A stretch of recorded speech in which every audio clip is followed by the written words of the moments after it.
Notre Dieu, notre Père, on veut te louer pour cette nouvelle alliance.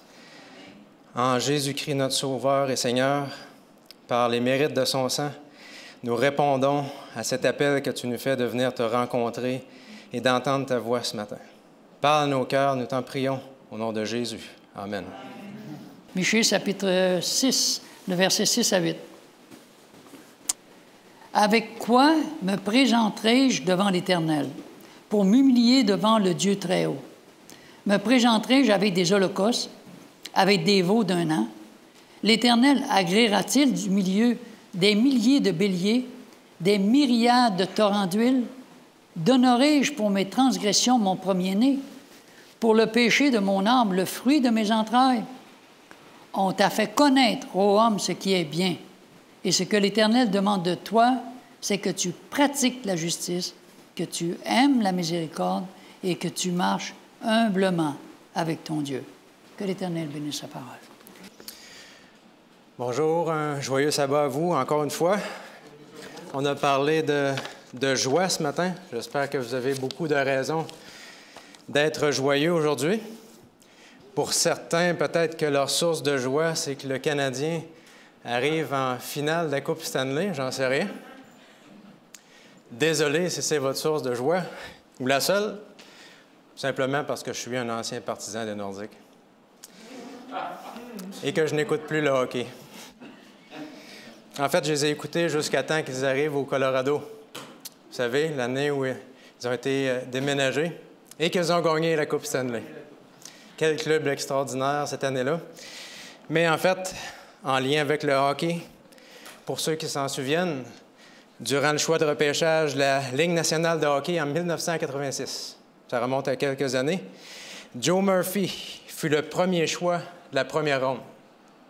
Il faut dire qu'avec une moyenne de 2 points par match durant les 3 premières années précédentes, avec sa rapidité, avec sa robustesse sur la glace, avec ses 6 pieds et ses 200 livres, il semblait être un avenir prometteur. Et c'est la raison pour laquelle les Red Wings de Détroit ont vu en lui un avenir prometteur. Et en fait, en 1989, Joe Murphy a été échangé aux Oilers d'Edmonton.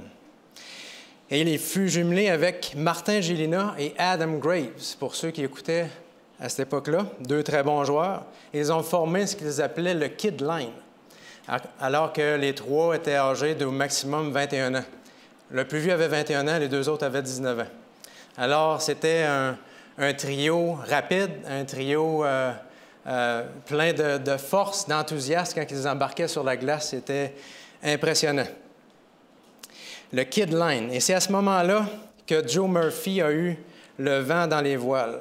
En fait, il a même remporté avec les Oilers en 1990 la fameuse Coupe Stanley que les Canadiens aimeraient bien gagner à nouveau. Et durant sa carrière dans la Ligue nationale de hockey, Joe Murphy estime qu'il a gagné entre 15 et 20 millions de dollars. Et là, on remonte en 1986. Donc, sa carrière a été courte, mais malgré tout, en 1986, 15 à 20 millions. Donc, c'était un joueur connu, un joueur aussi reconnu sur la glace. Et Joe Murphy fut hissé en quelques années seulement au sommet de sa carrière et faisant, en fait, la fierté des Canadiens et des Canadiennes. Et sans en faire des étoiles, sans en faire des idoles, plusieurs personnages bibliques ont aussi eu une ascension rapide, non pas dans leur carrière, puisque c'était du service, mais certainement, on peut dire, dans la popularité, ainsi que dans leur responsabilité au sein du peuple de Dieu. Et sans aucun doute, Myriam eut une grande importance au sein du peuple de Dieu et était tout de suite après la sortie d'Égypte, on connaît l'histoire, parmi les dirigeants d'un groupe de plus d'1 million de personnes. Myriam était, d'une certaine façon, au sommet. Et dès son jeune âge, Myriam a su démontrer sa fiabilité et son désir de faire quoi? De servir Dieu. Non seulement de préserver sa famille, mais aussi de soutenir le projet de Dieu. Tout le monde connaissait en Égypte que Dieu allait intervenir bientôt et allait faire sortir le peuple. C'était connu. Et les Israélites étaient de plus en plus nombreux. C'est la terre de Goshen que Dieu leur avait donnée. Ils étaient prospères et ils multipliaient à un point tel que Pharaon, un jour, a trouvé qu'ils étaient trop nombreux. Il a eu un décret pour faire éliminer les jeunes Hébreux. Et ceci impliquait donc, par défaut, le petit frère de Myriam, Moïse. Amram et Jochébed ont refusé que leur fils ne soit sacrifié parce qu'ils savaient qu'un libérateur allait bientôt venir. Ils refusaient que Moïse périsse. Alors la mère, qu'est-ce qu'elle a fait? Tout en son pouvoir, avec la sagesse que Dieu lui a donnée, de fabriquer un petit panier, de le rendre imperméable pour qu'elle puisse le laisser sur les rives du Nil et le laisser en même temps entre les mains de Dieu. Et c'est ce qu'elle a fait. Et elle est retournée en priant le Seigneur pour qu'il puisse préserver la vie de son fils. C'est extraordinaire quand on pense à ça, remettre son jeune dans un petit panier sans défense sur le bord du Nil, alors qu'il pourrait se faire manger par les bêtes sauvages et tout ce qu'il y avait dans le Nil. Sans compter, évidemment, le décret qui avait été donné, alors que l'on laisse un jeune Hébreu qui était condamné à mort, qu'est-ce qui allait arriver à son propre enfant? Myriam, quant à elle, est restée sur les lieux. Elle a eu une démarche différente de celle de sa mère. Elle a observé pour voir qu'est-ce qui allait se passer, de quelle façon le Seigneur allait préserver la vie de son fils. Elle y allait par la foi aussi. Et Myriam a tout aperçu parce que la fille de Pharaon est arrivée, nous raconte le récit biblique, et c'est comme si la main de l'Éternel a touché le cœur de cette fille du Pharaon. Elle était remplie de compassion, elle a pris le panier et elle a décidé à cet instant d'adopter le petit Hébreu. C'est extraordinaire. Prenez-vous vos décisions d'adoption aussi rapidement que ça? Le Seigneur a touché le cœur de la fille de Pharaon pour préparer un libérateur. Et c'était une mission importante quand on y pense. Une mission importante que Myriam a participé. Et elle y a participé grâce à sa fidélité, parce qu'elle était là, au poste, comme on dit.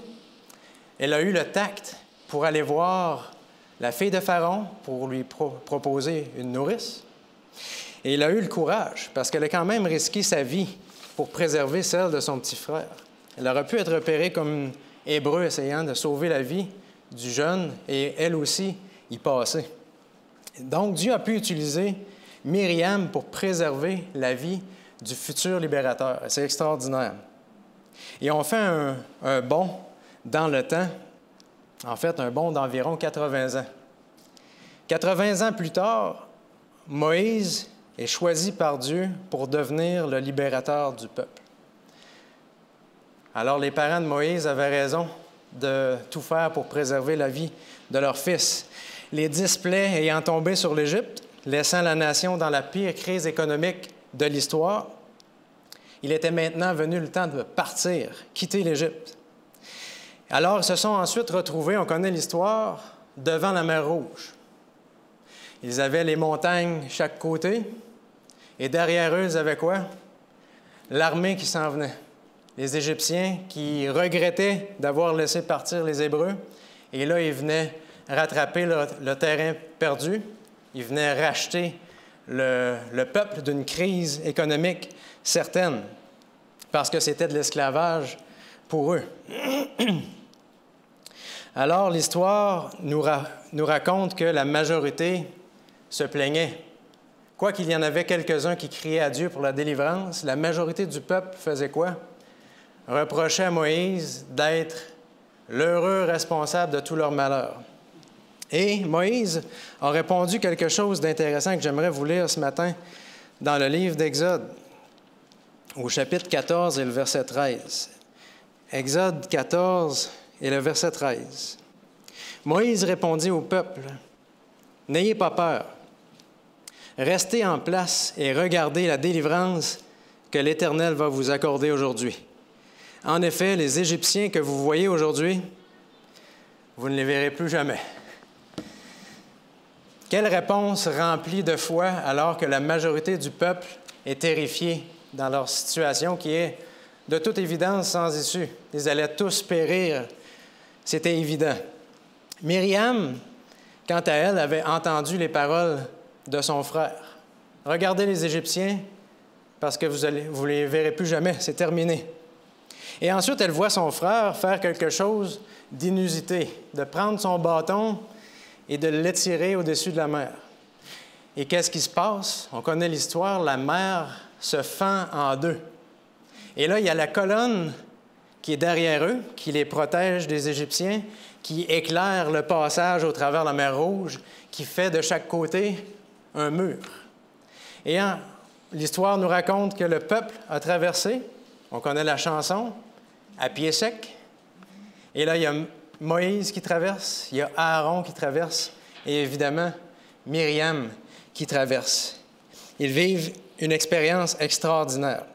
Et de l'autre côté, Aaron refait un peu le même geste et tire son bâton à nouveau, et la mer se referme. Et le lendemain matin, qu'est-ce qui se produit? Myriam peut contempler de ses propres yeux la délivrance de l'Éternel, parce qu'elle voit sur le long des rives de la mer Rouge les soldats égyptiens qui ont effectivement disparu. Ils font partie du passé. Quelle délivrance extraordinaire! Et Moïse sera inspiré par Dieu et il va chanter un cantique. Non seulement le chanter, mais aussi le composer, une hymne de délivrance. Et on retrouve cet hymne-là dans Exode, chapitre 15. En fait, c'est les versets 1 à 16, mais je vais lire uniquement ce matin les 6 premiers versets. Du chant de délivrance, composé et chanté par Moïse. Exode 15, verset 1 nous dit « Alors Moïse et les Israélites chantèrent ce cantique en l'honneur de l'Éternel. Je chanterai en l'honneur de l'Éternel, car il a fait éclater sa gloire. Il a précipité le cheval et son cavalier dans la mer. L'Éternel est ma force et le sujet de mes louanges. C'est lui qui m'a sauvé. Il est mon Dieu, je le célébrerai. Il est le Dieu de mon Père, je proclamerai sa grandeur. L'Éternel est un vaillant guerrier. Son nom est l'Éternel. Il a jeté dans la mer les chars du Pharaon et son armée. Ses combattants d'élite ont été engloutis dans la mer des roseaux. Les vagues les ont couverts. Ils sont descendus au fond de l'eau, pareil à une pierre. Ta main droite, Éternelle, est magnifique de force. Ta main droite, Éternelle, a écrasé l'ennemi. Imaginez d'être là et d'avoir vu la grande armée de l'Égypte, la puissance de l'époque, se faire ensevelir exactement comme le prophète Moïse venait de l'annoncer et de la façon qu'il l'avait annoncé. Et ce chant-là, en fait, ce cantique qui a été entonné par Moïse, a été tout de suite repris par qui? Par Myriam. Myriam, encore une fois, qui entre en scène avec les talents que Dieu lui a donnés. Et j'aimerais vous lire un passage tiré du livre Patriarches et prophètes à la page 247. Il est écrit ceci. « Chanté par tout un peuple, ce cantique magnifique monta comme le rugissement de l'océan. Ses échos répercutés par les monts environnants traversèrent la mer et le désert. Les femmes d'Israël, Marie, sœur de Moïse, en tête, le reprirent en s'accompagnant de danses et de tambourins. Alors Myriam, on peut dire, a été bénie par Dieu en recevant des dons pour la musique. Elle a eu le privilège d'utiliser ces dons-là et de diriger, on peut dire, la chorale des femmes sur le bord de la mer Rouge, avec un hymne triomphant composé par son frère qui a été inspiré par Dieu. Quel moment glorieux, quel moment extraordinaire pour tout le peuple et particulièrement pour Myriam. Alors, on peut dire que Myriam était au sommet. Elle vécut les moments les plus extraordinaires de l'histoire du peuple de Dieu. Et Dieu lui avait donné une position privilégiée, n'est-ce pas? Ainsi que les dons nécessaires pour occuper cette position. Myriam, finalement, quand j'y pense, était un peu comme Joe Murphy à Edmonton. Tout allait bien pour Joe jusqu'à ce qu'un jour, il reçoive une mise en échec qui allait changer sa vie à tout jamais. Le joueur des Red Wings de Détroit, Sean Burr, lui fit une vicieuse mise en échec et Joe a subi une commotion cérébrale très importante. Et Joe a commencé par la suite à consommer de la drogue et à prendre en fait de l'alcool comme jamais auparavant. Joe était méconnaissable, autant en dehors de la patinoire que sur la patinoire. C'était un homme qui était devenu violent, impatient, et même pour lancer la rondelle dans le but, il n'avait plus les talents qu'il avait. C'était un homme complètement différent. Ce n'était plus le premier choix qu'il avait été. Et il continua à évoluer au sein de la LNH pendant plusieurs années. Et sa carrière se termina abruptement en 2001, alors qu'il disparut. Et même sa propre famille a perdu contact avec lui. Joe Murphy avait littéralement disparu. Et plus tard, on a appris qu'il était devenu un itinérant en Ontario. Et l'année dernière, Joe Murphy aurait été vu comme sans-abri à Saskatchewan. Alors encore une fois, Myriam avait été grandement bénie. Elle fut hissée parmi les dirigeants du peuple de Dieu, seconde après Moïse et Aaron seulement. Elle avait une force de caractère remarquable. Myriam avait un contrôle de soi. Elle avait reçu des dons particuliers pour la musique et même des dons pour la poésie. Elle avait non seulement été présente, mais aussi elle avait participé à l'histoire de la délivrance du peuple de Dieu. Elle avait même reçu le don de prophétie, comme ses frères Aaron, Moïse. Et on peut lire en fait un passage dans justement le livre de Michée au chapitre 6, au verset 4, qui nous explique un peu la position que Myriam avait. « En effet, je t'ai fait sortir d'Égypte, je t'ai délivré de la maison d'esclavage, et j'ai envoyé devant toi qui? Moïse, Aaron et Myriam. » On parle souvent de Moïse comme le leader, on parle souvent d'Aaron comme le grand prêtre, mais on oublie souvent Myriam. Myriam était là et choisie par Dieu pour sortir d'Égypte. Alors, on peut dire que, tout comme Joe Murphy, Myriam reçut une mise en échec en quelque sorte. Parce qu'un jour, alors que son frère arrivait à peine à remplir ses fonctions en tant que leader au sein du peuple, que Moïse était épuisé, qu'il était surchargé parce qu'il prenait tout sur ses épaules, Moïse eut la visite de son beau-père. Parce que la femme de Moïse, en fait, Séphora, avait informé son père que Moïse en avait trop et elle était démunie, elle ne savait pas de quelle façon conseiller son mari. Et c'est à ce moment-là que Jéthro est venu et qu'il a donné des conseils à son gendre. Pour faire quoi? Simplement répartir la charge, pour être un meilleur leader au sein du peuple de Dieu. Et c'est ce que Moïse a fait. Et ce que Moïse a fait a rendu Myriam jalouse.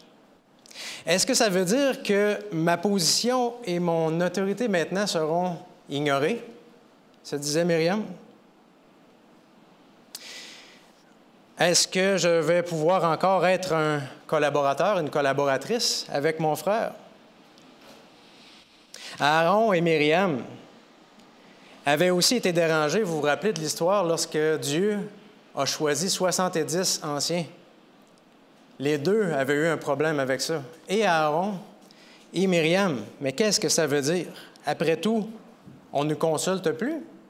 Depuis quand est-ce qu'il y a des nominations et que nous sommes les gens les plus importants du peuple de Dieu et qu'on ne nous consulte plus? Aaron et Myriam avaient un sérieux problème, même si le choix des 70 anciens avait été dirigé par qui? Par Dieu lui-même. Ils n'avaient pas été consultés. Myriam et Aaron étaient aveuglés par la jalousie, ils étaient aveuglés par l'ambition. À leurs yeux, il était évident qu'ils étaient aussi favorisés par Dieu devant tous que leur frère Moïse. Alors, s'ils étaient aussi favorisés, Ils devaient aussi, par conséquent, avoir la même position et la même autorité. Pour eux, c'était clair. Alors, qu'est-ce qui se passait? J'aimerais vous dire que cet esprit d'insatisfaction dans le cœur de Myriam était son secret, ou comme l'histoire pour les enfants était sa noix de coco, jusqu'à ce qu'elle le partage à son frère Aaron, chez qui elle a trouvé quoi? Une oreille et un appui. Depuis quand est-ce qu'on devrait avoir une oreille et un appui pour les gens qui se plaignent? Jusqu'à quand est-ce que Myriam allait s'accrocher à cet esprit d'insatisfaction? Myriam n'aimait plus sa belle-sœur, car selon elle, c'est à cause d'elle que son frère n'avait plus besoin de ses conseils d'extraordinaire conseillère. C'était la faute de la femme de Moïse. Et de plus, à quoi est-ce que Moïse avait pensé? Imaginez, marier une Madianite. C'est une honte, non seulement pour la nation, mais pour notre propre famille de leaders, se disait Myriam. Les plaintes d'Aaron et de Myriam, comme si celles du peuple n'étaient pas suffisantes, ont été reçues par Moïse dans la patience et dans le silence. Quel homme extraordinaire, Moïse! Quelle grâce extraordinaire Dieu a donnée à Moïse pour être cet homme patient-là.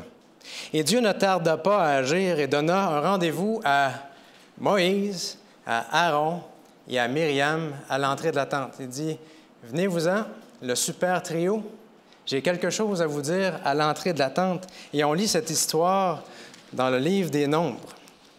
Je vous lis rapidement dans le livre des Nombres au chapitre 12, versets 6 à 9. Nombre 12, 6 à 9. Et il dit, « Écoutez bien mes paroles. » Et c'est Dieu qui parle. « Lorsqu'il y aura parmi vous un prophète, c'est dans une vision que moi, l'Éternel, je me révélerai à lui. C'est dans un rêve que je lui parlerai. Ce n'est pas le cas avec mon serviteur Moïse. Il est fidèle dans toute ma maison. Je lui parle directement. Je me révèle à lui sans énigme. Et il voit une représentation de l'Éternel. Comment se fait-il que vous n'ayez pas eu peur de parler contre mon serviteur Moïse? Voici la réponse que Dieu donne à Aaron et à Myriam. Ils étaient des leaders au sein du peuple de Dieu, et voici de quelle façon Dieu répond. Myriam fut frappée par la lèpre, on connaît l'histoire, et ceci humilia non seulement Myriam, mais aussi son frère Aaron, qui avait aussi participé à ce murmure et ces plaintes. Et vous remarquez de quelle façon Dieu fait? Devant tout le peuple, Myriam a été frappée de la lèpre. Et qu'est-ce qui se passe par la suite? Il l'envoie réfléchir dans le coin, comme avec les petits-enfants, en dehors du camp 7 jours, imaginez. Vous sortez du camp et le camp reste en place. On devait partir, mais malheureusement, il faut attendre. Et il faut attendre 7 jours. Il faut attendre suffisamment longtemps pour que Myriam ait eu le temps de réfléchir. Et ensuite, on va attendre que Myriam revienne et on pourra partir. Quelle humiliation! Avez-vous pensé? Je pense que Myriam a dû réfléchir sérieusement la prochaine fois pour parler contre son frère, ou peut-être contre quiconque. 7 jours, et elle fut réintégrée. Dieu a pris très sérieusement cet épisode-là. En fait, j'aimerais vous lire en lien avec ça dans Patriarches et prophètes, à la page 364, un court paragraphe. Il est écrit ceci. « Cette manifestation du déplaisir de Dieu devait servir d'avertissement à tout Israël et mettre fin à l'esprit de mécontentement et d'insubordination qui allait croissant. » Bref, ce n'était pas juste Myriam, ce n'était pas juste Aaron. On l'a vu à la mer Rouge, comment est-ce qu'ils ont accusé Moïse. Et Dieu a voulu faire arrêter cet esprit-là de mécontentement. Et ça continue, ça nous dit « De grands malheurs seraient arrivés si l'envie et l'aigreur de Myriam n'avaient été réprimées d'une façon exemplaire. Dire du mal des autres, se constituer juge de leurs mobiles ou de leurs actes, ne devrait pas être considéré comme une faute légère. » la Bible nous recommande tout spécialement de ne pas porter à la légère des accusations contre ceux que Dieu a choisis comme ses ambassadeurs. Combien est-ce qu'on voit de choses sur Internet qui tirent de tous les côtés et qui crachent sur n'importe qui et sur l'Église et sur les dirigeants de l'Église? Est-ce que vous êtes au courant de ça? C'est incroyable. Est-ce que ce n'est pas encore un péché redoutable aujourd'hui? Nous devons honorer ceux que Dieu a honorés. Le châtiment infligé à Myriam doit servir d'avertissement à tous les hommes qui cèdent à la jalousie et au murmure contre ceux auxquels Dieu assigne une tâche importante pour son œuvre. Alors, la seule autre fois que l'on fait référence à Myriam par la suite, vous avez remarqué en lisant les Écritures, c'est lors de sa mort. On n'avait plus rien à dire. Myriam, tout comme Aaron et le peuple, à l'exception de Josué et Caleb, n'entrèrent pas en Canaan. Myriam est morte à la porte de Canaan. Elle n'y entra pas. Ceci démontre, on ne peut plus clairement, le regard de Dieu sur ce péché, si largement répandu aujourd'hui. Et ce péché répété avec encore plus d'ampleur lors de l'incident de Coré, Dathan et Abiram, on connaît bien l'histoire, a eu une réponse de Dieu d'autant plus forte. Dieu n'appuyait pas plus cette rébellion qui a eu lieu plus tard. Patriarche et prophète 690 nous dit ceci. « Il n'est pas de plus grande preuve du pouvoir de Satan que le grand nombre d'âmes prises dans ses pièges, qui s'imaginent être au service de Dieu. » On parle de qui?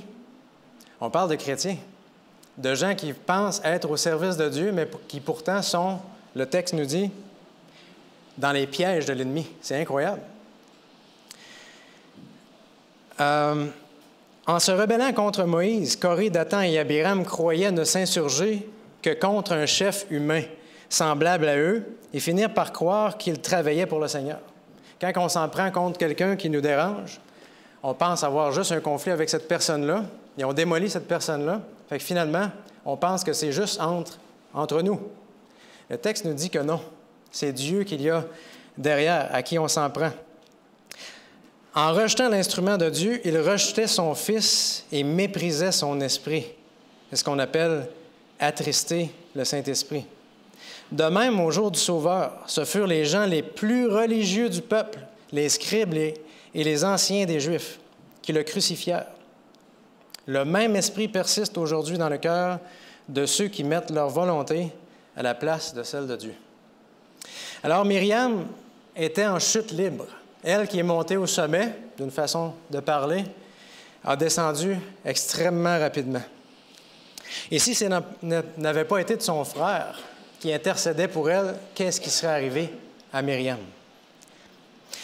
Et afin qu'on ne soit pas pris par surprise, j'aimerais qu'on fasse un exercice ensemble. On va prendre quelques instants pour tenter de reconnaître ces symptômes qui sont l'orgueil, la jalousie, le mécontentement et toutes ces choses de la même famille. Je vais vous lire quelques citations, quelques phrases pour qu'on puisse réfléchir ensemble. Se vanter de ne pas être matérialiste. Donner de façon importante ou excessive dans l'objectif d'être reconnu et que notre nom soit prononcé devant l'Assemblée ou écrit bien en vue. S'associer constamment à des personnes qui occupent des postes importants et prendre le soin de le souligner publiquement, dans l'espoir que les gens penseront que vous êtes aussi important que les personnes avec lesquelles vous vous associez ou que vous connaissez. Vous savez? Regardez de haut les riches ou ceux qui réussissent financièrement, car nous donnons tellement que nous ne possédons, écoutez, moins que rien. Spiritualiser chaque conversation pour démontrer à quel point nous le sommes. Parler ou prier avec un ton de voix différent qu'à l'habitude, ou répéter ou ennoblir nos prières publiques en utilisant des mots qu'on n'utiliserait jamais si on était seul. Penser que nous sommes plus spirituels ou justes que les autres autour de nous. Se sentir moralement supérieur. Mépriser ou détester les pécheurs. Insister pour avoir certains rôles dans l'Église pour lesquels nous sommes soit disqualifiés ou non qualifiés. Parler beaucoup de nos dons spirituels, mais pas autant de nos dons, vous savez, de moindre importance. Parler de combien on prie souvent et longtemps. Parler de notre jeûne pour que les gens puissent savoir que l'on jeûne. Dire « je vais prier pour ça » alors qu'on n'a aucunement l'intention de le faire. S'énerver si quelqu'un essaie de nous apprendre quelque chose, de nous reprendre ou de nous montrer que nous avons tort. Savoir tout, particulièrement dans notre domaine d'activité. Être trop intelligent pour apprendre des autres ou pour assister à l'école du sabbat, parce qu'après tout, qu'est-ce que je pourrais bien y apprendre? Interrompre constamment les gens au milieu de leurs phrases, ou même terminer leurs phrases. Essayer souvent de prouver que les gens ont tort. Ou lorsqu'interrogé, dire « Vous ne pensez pas que je sais ce que je fais? » Utiliser des grands mots pour ensuite avoir le privilège de les expliquer. Attaquer, bouder, ignorer lorsque vous êtes interrogé ou confronté à une erreur. Lutter pour admettre un tort. Défendre nos enfants et attaquer quiconque s'attaque au mauvais comportement de nos enfants. Encore pire, si c'est en public. Être profondément offensé. Être dérangé lorsqu'on écrit ou prononce mal notre nom. Encore pire, devant un public.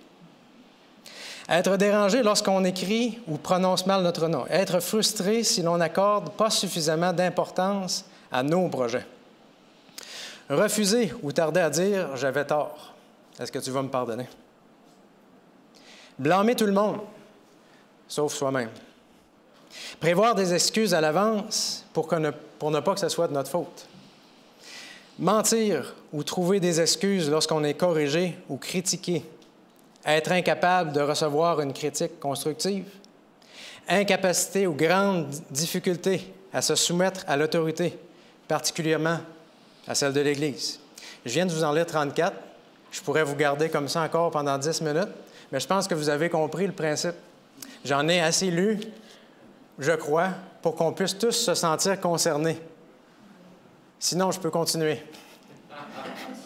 On souffre tous à quelque part, à différents degrés, de ce qu'on appelle l'orgueil, n'est-ce pas? La parole de Dieu, de toute façon, si vous ne connaissez pas votre cœur, le dit que c'est normal. Le cœur est tortueux par-dessus tout et il est méchant. Qui peut le connaître? Alors, c'est normal qu'on puisse avoir de la difficulté à voir dans nos cœurs qu'est-ce qui ne va pas, mais le Seigneur nous donne la grâce de savoir que nous avons tous un problème de cœur. Merci, Seigneur, et qu'il y a aussi une solution, évidemment. Alors, toutes ces descriptions nous ramènent à une chose.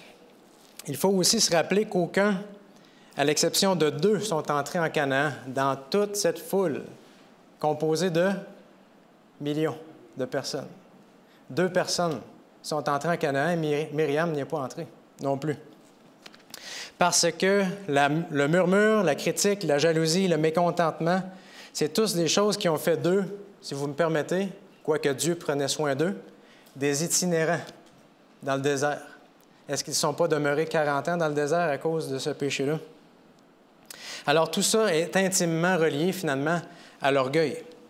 Et dans le livre « Purifier le sanctuaire du cœur », David Sidlacek explique les différentes manières par lesquelles on peut donner à Dieu un droit légal. Pas à Dieu, pardon, qu'on peut donner à Satan un droit légal de nous opprimer ou de lui ouvrir la porte. Est-ce que ça vous intéresse de savoir de quelle façon est-ce que vous pourriez ouvrir la porte à l'ennemi pour qu'il puisse venir vous donner des problèmes? David Sidlacek a mentionné 10 points principaux, mais je vais en prendre seulement 2 ce matin en lien avec l'histoire de Myriam, justement. Et le premier point, c'est celui-ci. La rébellion ou la résistance à l'autorité donnée par Dieu des parents, des maris, du gouvernement civil, des employeurs ou des dirigeants d'Église reflète la rébellion de Satan. La soumission du cœur est l'une des pratiques les plus essentielles et fondamentales de la vie chrétienne que nous devons mettre en pratique, particulièrement en ces derniers jours. Alors, vous voyez, c'est un peu partout finalement. Hein? La soumission, c'est dans toutes les sphères de notre vie. Et le docteur en question dit la même chose que la parole de Dieu, c'est qu'on n'est pas juste soumis un instant avec une personne. Dieu nous invite à collaborer dans toutes les sphères de notre vie. Et le deuxième point, c'est l'auto-exaltation ou l'orgueil, qui est une caractéristique de Satan. On connaît bien le chapitre 14 du livre d'Ésaïe, les versets 12 à 14. « Je monterai au ciel, je lèverai mon trône au-dessus des étoiles de Dieu, je serai semblable au Très-Haut. » Myriam était une femme d'ambition. Dans le monde dans lequel on vit, l'ambition est bien vue, n'est-ce pas? Et Dieu a un regard différent sur l'ambition. L'ambition pour le service peut nous amener à un mauvais endroit. La résistance à l'autorité ainsi que l'orgueil pratiqué ou non confessé et abandonné ouvre la porte à l'ennemi. C'est ce que le docteur Sidlacek, la parole de Dieu, nous dit. On peut ouvrir la porte à l'ennemi par ces choses-là. C'est incroyable. Et j'aimerais vous lire un passage, en fait, que vous connaissez dans le premier livre de Samuel, au chapitre 15, et les versets 22 et 23. 1 Samuel 15, 22 et 23. Et ça, c'est un péché terrible que l'on retrouve dans la parole de Dieu, que tout le monde est au courant, que tous les chrétiens fuient à la course. 1 Samuel 15, 22 et 23. Samuel dit, « L'Éternel trouve-t-il autant de plaisir dans les holocaustes et les sacrifices que dans l'obéissance à sa voix? Non, l'obéissance vaut mieux que les sacrifices, et l'écoute attentive vaut mieux que la graisse des béliers. Oui, la révolte est aussi coupable que la divination, et la résistance au Seigneur est aussi fautive que le recours au téraphim. Puisque tu auras rejeté la parole de Dieu, il te rejette aussi comme roi. » C'est Samuel qui parle évidemment à Saül. Ce que j'entends dans ce passage-là, c'est que Dieu compare la rébellion à consulter les morts. Est-ce que vous voyez ça? Consulter un sorcier pour connaître notre avenir ou pour protéger notre famille ou pour savoir peu importe quelle information, essayer d'avoir un contact avec une personne décédée. Dieu a toujours empêché ça. Évidemment, il y a toujours des gens à l'intérieur du peuple de Dieu qui ont fait fi de ça, qui ont pratiqué ce que Dieu a interdit. Mais ce qui m'étonne, c'est que la rébellion et la résistance est aussi grave aux yeux de Dieu que la divination. Mais ce n'est pas uniquement que c'est aussi grave, c'est que ça ouvre la porte à l'ennemi de la même façon. N'est-ce pas que Dieu désire nous protéger? Quand Dieu nous dit « ne va pas voir une sorcière », on a peur de ça, non? Est-ce qu'on a peur autant de notre orgueil? Je pense que non. C'est pourtant, aux yeux de Dieu, un danger qui est le même. Et la solution, on la connaît dans la parole de Dieu et demeure toujours la même. Le contraire de l'orgueil, l'humilité, la soumission. Laisser Dieu diriger nos vies. C'est si simple et pourtant si compliqué pour un chrétien. C'est se laisser enseigner par Dieu, parfois à travers des autres, n'est-ce pas? N'est-ce pas que Dieu a envoyé des prophètes, qui a envoyé des gens pour reprendre les rois qui allaient dans la mauvaise direction? C'est accepter d'aller dans un chemin difficile alors que nous avons une option plus facile, plus favorable et intéressante qui s'offre à nous parfois. Il n'y a que sous la soumission à l'Esprit de Dieu que nous pouvons nous développer et que notre relation avec Dieu puisse être affermie. C'est la seule façon. Il n'y en a pas d'autre. Dieu nous a-t-il donné une lumière que nous avons refusé de voir? Dieu nous a-t-il envoyé quelqu'un que nous avons refusé d'entendre? Avons-nous pris des décisions qu'on n'aurait jamais prises, qui ne sont pas en harmonie avec la parole de Dieu? Est-ce qu'on manifeste un esprit de mécontentement? Est-ce qu'on manifeste un esprit de critique? Est-ce qu'on manifeste un esprit d'indépendance vis-à-vis quelque autorité que ce soit, même celle de l'Église ou de ses serviteurs? Si oui, Dieu désire qu'on sache ce matin qu'on est en danger, mais qu'il n'a pas abandonné avec nous. Tout comme il n'a pas abandonné Myriam, tout comme il n'a pas abandonné Aaron et tous ceux dans l'histoire du peuple de Dieu. Et il y en a eu beaucoup dans l'histoire. Dieu ne nous abandonne pas. Et si ce n'est pas l'orgueil qui a précipité Joe Murphy dans une chute libre et fait de lui un itinérant alors qu'il était millionnaire et une étoile de la Ligue nationale de hockey, c'est certainement le cas de Myriam et d'Aaron, ainsi que plusieurs autres. Et dans son livre « Spiritual Leadership, Moving People onto God's Agenda » de Henry and Richard Blackaby, il explique que peu importe le talent, peu importe les connaissances qu'on a, un esprit qui ne se laisse pas enseigner, un esprit qui ne se laisse pas reprendre, a assurément emprunté un chemin qui mène à l'échec et à la ruine. C'est indéniable. C'est ce chemin-là qu'on emprunte. Le Seigneur nous invite à recevoir de lui un cœur obéissant, un cœur humble, seul moyen par lequel il peut nous transformer, notre seule assurance de pouvoir vivre dans l'éternité avec lui, n'est-ce pas? Et le dernier test qui est devant nous n'est pas d'accepter ou non un vaccin ARN messager. Le dernier test qui est devant nous n'est pas de porter ou non un masque. Le dernier test, même, j'aimerais vous dire, et j'aimerais vous choquer en disant ça, n'est même pas la loi du dimanche. Il n'y a personne que ça dérange? De quelle façon? De qu'est-ce que je veux dire? Je voudrais dire que la loi du dimanche est un moyen utilisé par Dieu pour tester quoi? Notre caractère, n'est-ce pas? Que l'on soit vacciné ou non, que l'on porte le masque ou non, ou que l'on vienne à l'Église ou non, qu'est-ce que ça change?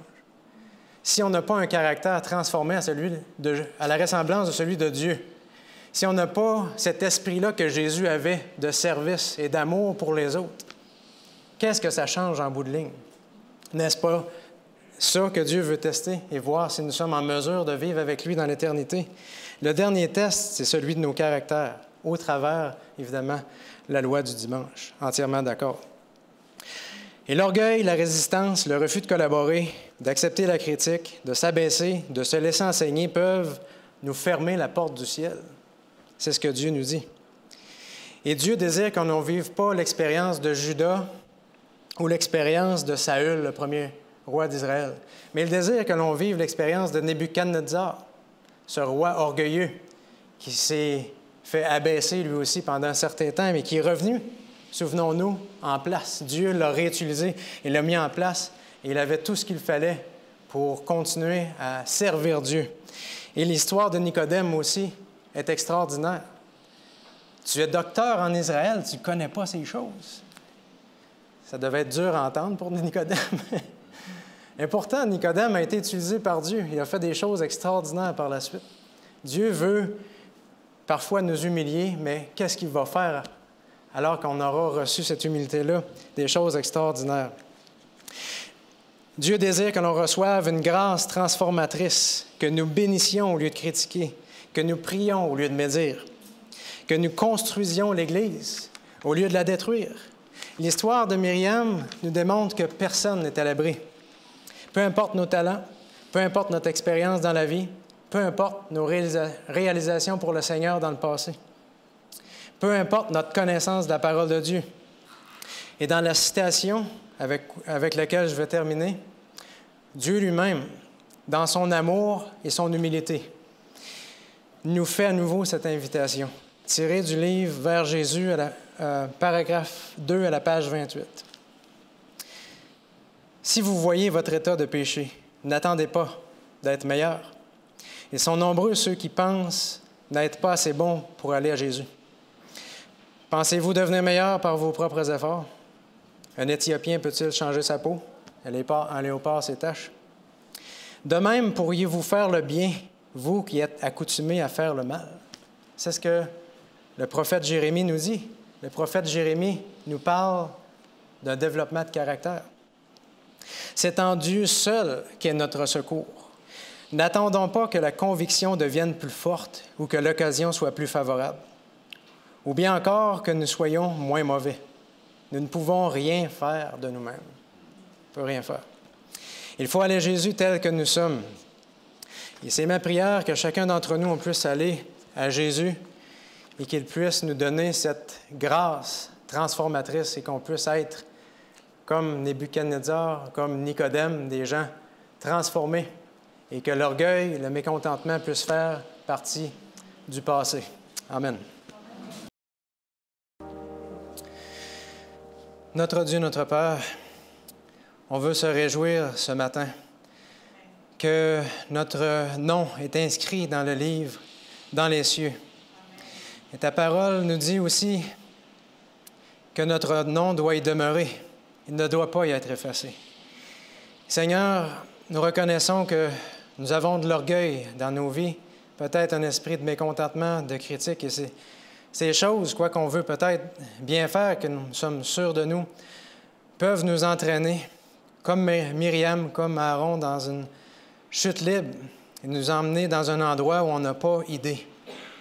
Et Seigneur, ce n'est pas notre désir. Notre désir, c'est de te servir dans l'humilité.